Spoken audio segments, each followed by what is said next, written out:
नमस्कार साथियों, मेरे YouTube चैनल में आप सभी का एक बार फिर से स्वागत है।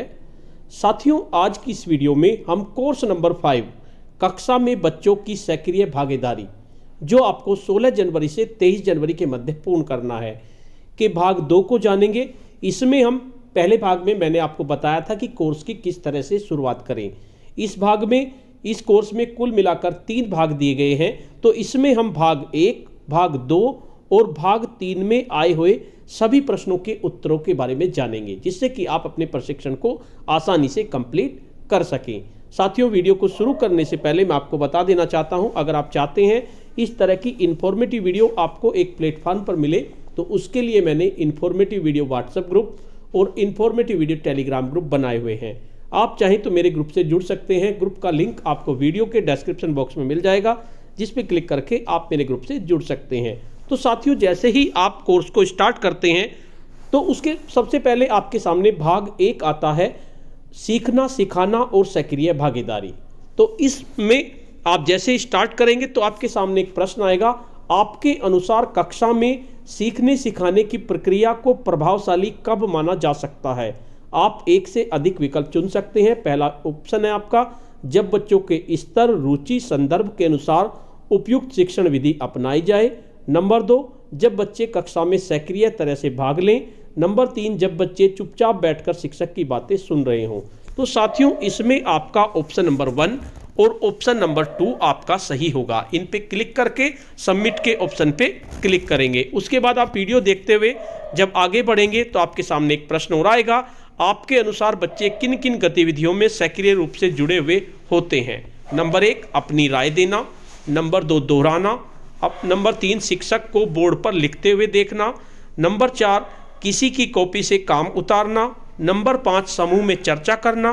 नंबर 6, कहानी, कविता सुनना। नंबर 7, प्रश्न पूछना। नंबर 8, पढ़ना। नंबर 9, लिखना। और नंबर 10, सोचना। तो इसमें आपका ऑप्शन नंबर 2, 3, 4 को छोड़कर बाकी सभी ऑप्शन आपके सही होंगे, यानी कि आपका ऑप्शन नंबर 1, ऑप्शन नंबर 5, 6, 7, 8, 9, 10 ये सभी ऑप्शन आपके सही होंगे। इन पे क्लिक करके आप सबमिट पे क्लिक कर देंगे।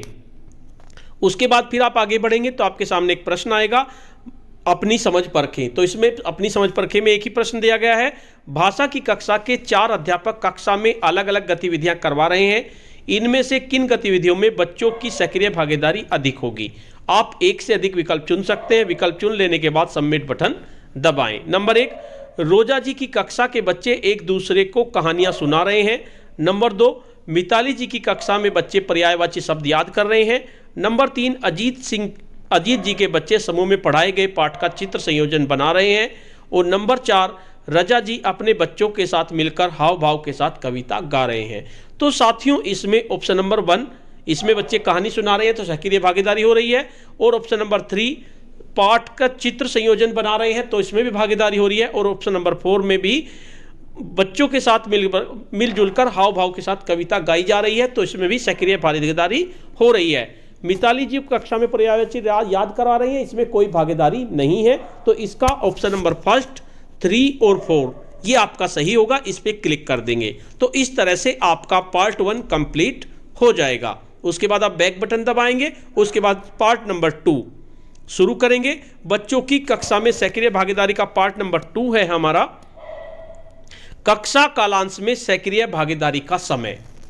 इसकी आप वीडियो देखेंगे, इसको ध्यान से समझेंगे। आपके सामने एक प्रश्न आएगा, क्या आपके अनुसार 45 मिनट की एक पूरी कक्षा कालांश में बच्चे सक्रिय रूप से जुड़े होते हैं? आप एक विकल्प चुनकर अपनी राय दे सकते हैं, हाँ, नहीं। तो इसका सही आंसर नहीं होगा, नहीं। हाँ पे आप क्लिक कर देंगे, सक्रिय रूप से जुड़े होते हैं, और सबमिट के ऑप्शन पे क्लिक कर देंगे। वैसे आप नहीं भी कर देंगे तो भी कोई दिक्कत नहीं है, क्योंकि इसका आंसर नहीं भी हो सकता है, क्योंकि 45 मिनट की पूरी कक्षा के कालांश में बच्चे सक्रिय रूप से जुड़े हुए नहीं होते, केवल कुछ समय के लिए वे जुड़ते हैं। तो इसे आप नहीं भी कर सकते हैं, हाँ भी कर सकते हैं। उसके बाद आगे बढ़ेंगे। आगे बढ़ने पर एक प्रश्न आपके सामने आएगा, आप आशीष जी की कक्षा को देखकर क्या कह सकते हैं?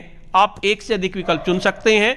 इस कक्षा में सभी बच्चे शिक्षक के द्वारा कराई जा रही गतिविधियों से सीख रहे हैं। नंबर 2, कक्षा में जो बच्चे आगे बैठे हैं वे नियत रूप से गतिविधि में जुड़े हुए हैं। और नंबर 3, कक्षा में सभी बच्चे पूरे समय नियत रूप से गतिविधि में जुड़े हुए हैं।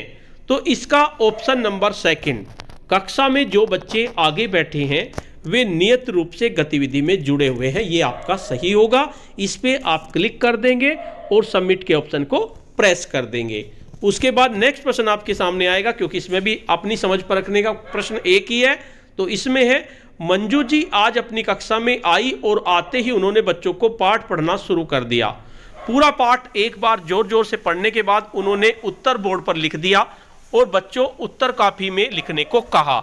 इस कक्षा में बच्चों की सक्रिय भागीदारी का समय बहुत कम देखा जा सकता है। यहाँ बच्चों की सक्रिय भागीदारी का समय बढ़ाने के लिए क्या क्या करना सही रहेगा? पहला ऑप्शन है, बच्चों को अपने पीछे पीछे पाठ दोहराने के लिए कहना और फिर प्रश्न के लेखन पर कार्य कराना। नंबर 2, पाठ पढ़ने से पहले बच्चों के साथ पाठ की विषय वस्तु पर चर्चा करना, उनके अनुभव सुनना। नंबर 3, पाठ में आए अपरिचित शब्दों पर चर्चा करना और उन शब्दों से नए वाक्य बनाना। और नंबर 4, पाठ पढ़ते एक अंतराल के बाद बच्चों से पूछना कि कहानी में आगे क्या हुआ होगा। तो इसमें आपके ऑप्शन नंबर 2, ऑप्शन नंबर 3 और ऑप्शन नंबर 4 ये आपके सही होंगे। इन पे आप क्लिक कर देंगे और सबमिट के ऑप्शन पे प्रेस कर देंगे। तो ये आपका पार्ट नंबर 2 भी समाप्त हो जाएगा। उसके बाद हम पार्ट नंबर 3 पे आएंगे, बच्चों की सक्रिय भागीदारी कैसे बढ़ाएं। इसमें आप पहले जैसे आप शुरू करेंगे तो इसमें एक प्रश्न आपके सामने आएगा, कक्षा में किस किस तरह के बदलाव लाकर बच्चों की सक्रिय भागीदारी कक्षा में बढ़ा सकते हैं। नंबर 1, बच्चों के स्तर के अनुसार गतिविधि चुनकर। नंबर 2, कार्य योजना बनाकर। नंबर 3, समूह में, जोड़ों में और व्यक्तिगत रूप से कार्य करवाकर। नंबर 4, कक्षा में बच्चों की बैठने की व्यवस्था पर ध्यान देकर। नंबर 5, कक्षा प्रबंधन के लिए कुछ विशेष संकेत चुनकर।